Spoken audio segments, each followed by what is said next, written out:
An elderly male patient is lying flat on the bed. On examination, the muscle tone is increased and muscle power is diminished to grade 1/5 in both lower limbs.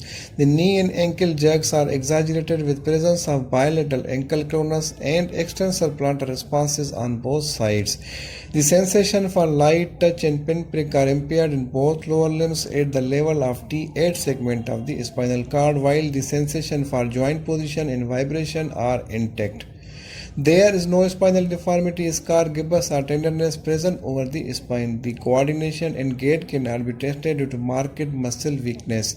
The muscle tone, power, reflexes, and coordination is normal in both upper limbs, or there is no neurological abnormality in both upper limbs. The diagnosis is spastic paraplegia, more likely due to spinal cord compression, possibly from tumors, TB, or intervertebral disc prolapse.